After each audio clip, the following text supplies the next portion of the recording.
Welcome back to Investing Talk Podcast. Today, we're tackling a question that quite a few of you have been asking. Is Snap a good time to buy now? Yeah. We're going to unpack all the latest info, the financials, the buzz, everything, to give you a really clear picture. And hey, before we jump in, if you find these discussions useful, please do subscribe, like us, maybe leave a comment. Oh, and if there's a particular company you want us to look into, definitely let us know in the comments below. We've got quite a stack of sources here, recent earnings reports, analyst notes, you name it. Our mission really is to pull out the most important nuggets for you.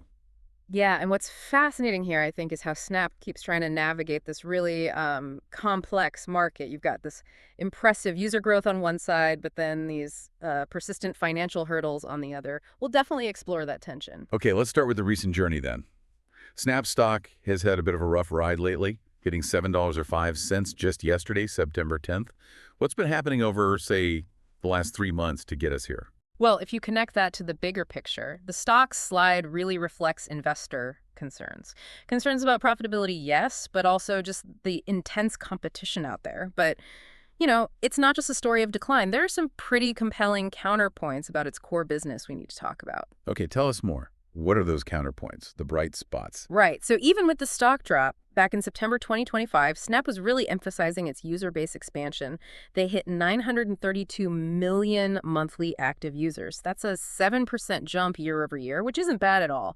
And here's where it gets really interesting. Snapchat Plus subscriptions up 64% year over year. Wow, 64%. 64%. Yeah. Yeah, it really points to some successful monetization efforts beyond just ads. They're finding ways to get users to pay directly. That is a huge jump for Snapchat plus Meso. Okay, so that was September. What about August? Any major moves then? August 2025, yeah.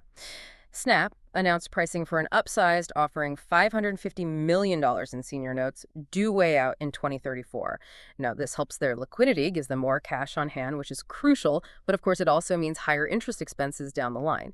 Then there was the Q2 earnings call, August 5th. Kind of a mixed bag, really.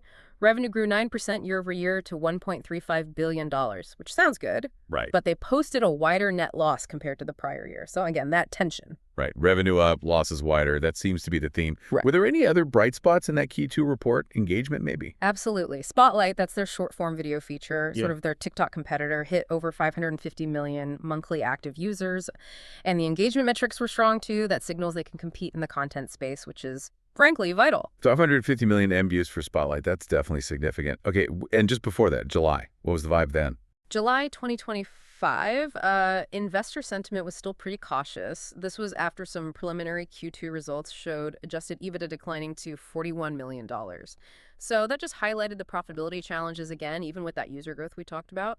On the plus side, though, their other revenue segment was expanding, mostly Snapchat Plus and some newer features. That shows a strategic push to diversify away from just ads. And they also announced plans for Specs AR glasses coming in 2026. That shows management's still committed to the hardware and AR vision, which, appeals to those growth investors looking for the next big thing. Okay, so user growth, innovation bubbling away. Yeah. But these financial pressures are just constant. Let's really look under the hood now at Snap's financial health. What do the numbers tell us about the company's fundamentals, maybe looking back at 2024? Right. If we connect this to the bigger picture, the fundamentals show a company that's definitely still in a growth phase, but yeah, really struggling with the bottom line. For the full fiscal year 2024, Snap reported revenue of $5.12 billion. That was up about 10% from $4.65 billion in 2023. So good top-line growth there.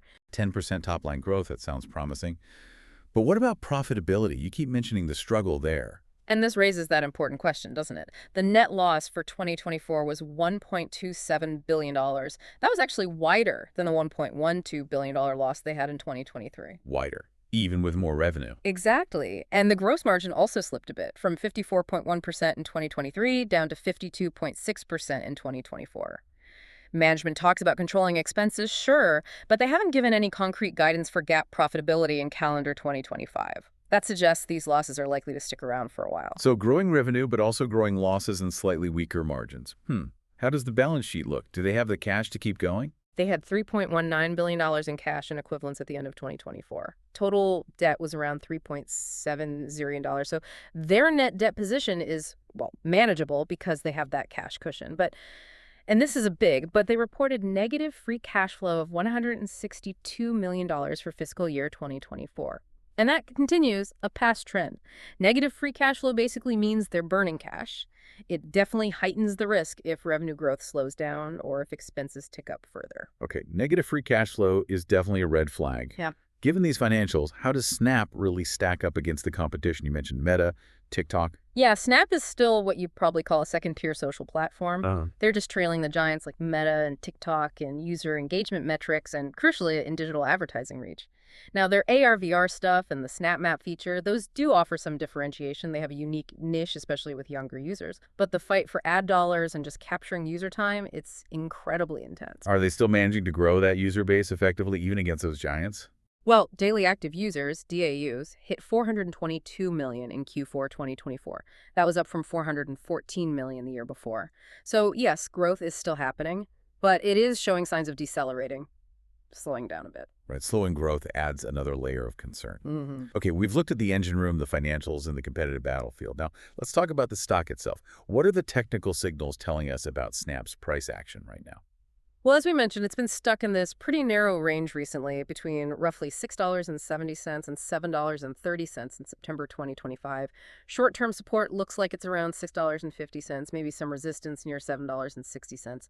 But the bigger picture, the stock has really underperformed. It's lagging both its sector and the broader S&P 500 year to date. That's usually not a great sign. And what about the trend? Are we seeing any signs of upward momentum, maybe a turnaround starting? Unfortunately, not really right now. The stock is trading below its 200-day moving average. That's a key long-term trend indicator, which is around $8.15. It's also below its shorter-term 50-day moving average, which is near $7.45. Trading below both like that, it typically signals a pretty persistent downtrend. Sellers are in control. The Relative Strength Index, the RSI, it's near 42. That indicates pretty low momentum. It's not deeply oversold, but it's certainly not showing strength either. What is interesting, though, is that implied volatility is up compared to its average over the last year. That reflects quite a bit of market uncertainty about where Snap goes next. So the technical picture looks pretty weak, suggesting more downside potentially. What's the general sentiment around Snap? Are insiders buying, maybe seeing value, or are analysts bullish? Yeah, this raises that important question about confidence, doesn't it? Looking at recent insider transactions, late August 2025, there was some selling. Director Elizabeth Jenkins sold about 7,900 shares, around $7.07. Michael J. O'Sullivan sold 24,000 shares, around $7.16.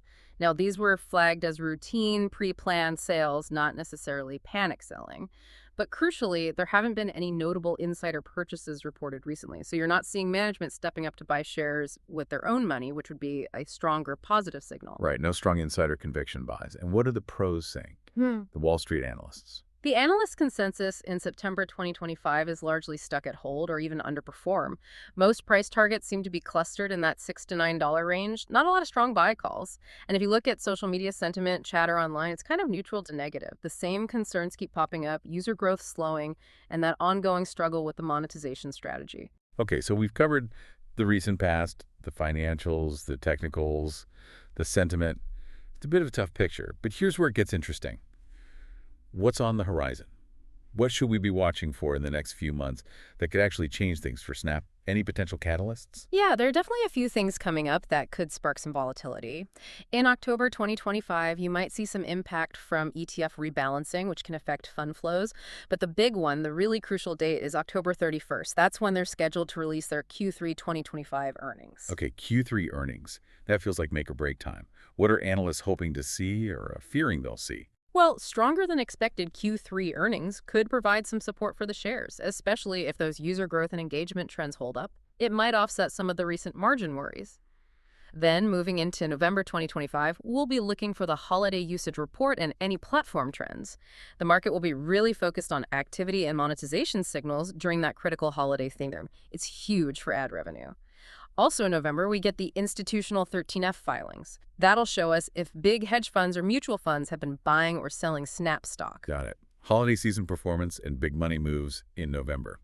And looking towards the end of the year, December. December 2025 could bring Q4 guidance, their outlook for the final quarter, and maybe some updates on their AR products.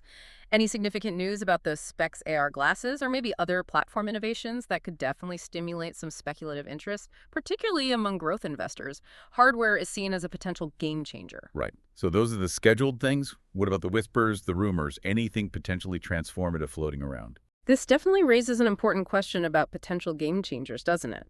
One rumor that just won't die is that Snap could be a strategic acquisition target. For a larger tech company looking to quickly boost their social media footprint, or maybe more likely, their augmented reality capabilities, it kind of makes sense on paper. An acquisition would obviously be a massive upside for current shareholders.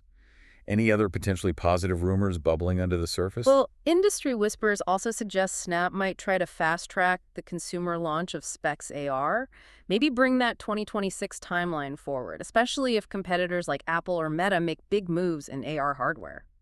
There are also rumors about potential major partnerships, maybe with big retail brands, for integrated AR-driven holiday promotions. Imagine using AR filters to try on clothes or see furniture in your room via Snapchat. That could really boost ad revenue. Those do sound like potential positives, things that could change the narrative. But given the stock's performance, are there negative rumors too? Things investors should be wary of. Yes, definitely. There's ongoing speculation, given how far the stock has fallen, like 88% from its all-time high, about potential delisting risk, concerns about maybe not meeting the NYSE's minimum price requirements long term. Now, it's really important to stress, no formal warnings have actually surfaced yet. So it's speculation at this point, but it adds to the uncertainty. Okay, understood. So we've covered a massive amount of ground. User growth, innovation, financial strains, competition, technicals, sentiment, catalyst, rumors. Bringing it all together, what are the absolute key risks potential investors need to have front and center if they're considering SNAP? Yeah, if we connect this all back, primary risks really boil down to those persistent substantial net losses combined with the negative free cash flow.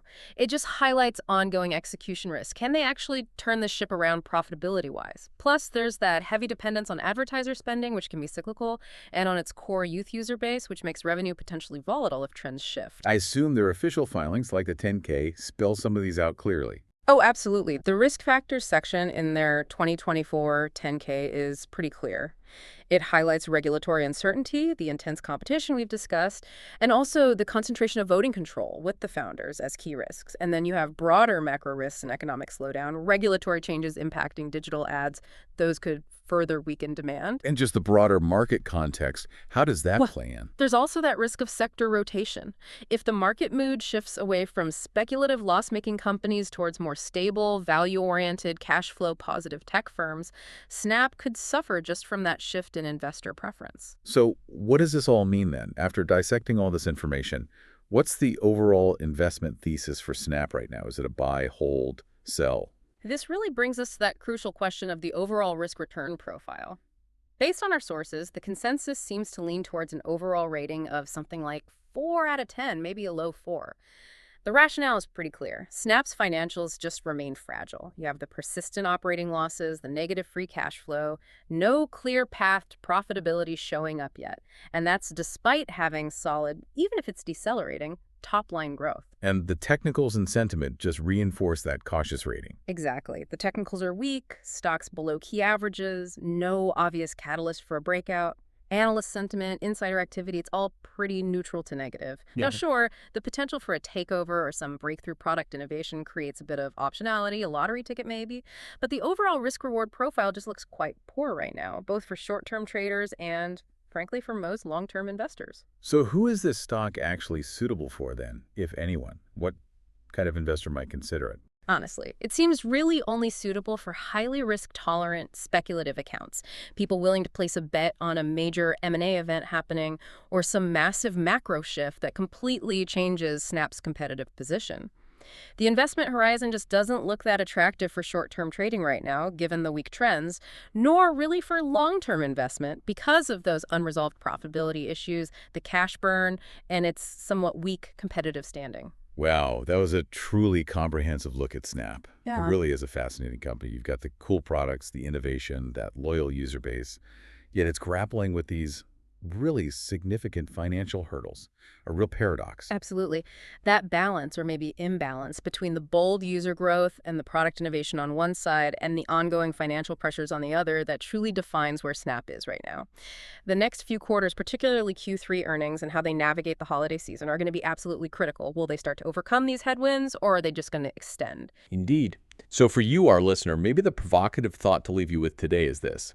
In this era of hyper-intense social media competition, and with the incredibly high cost of constant innovation, can user engagement and cool cutting-edge features alone sustain a company's long-term value if there isn't a clear, proven path to consistent profitability? Something to think about. Thank you so much for joining us for this exploration of Snap. Remember to like, subscribe, share your thoughts in the comments below. We'll be back soon with another analysis of what's moving in the market.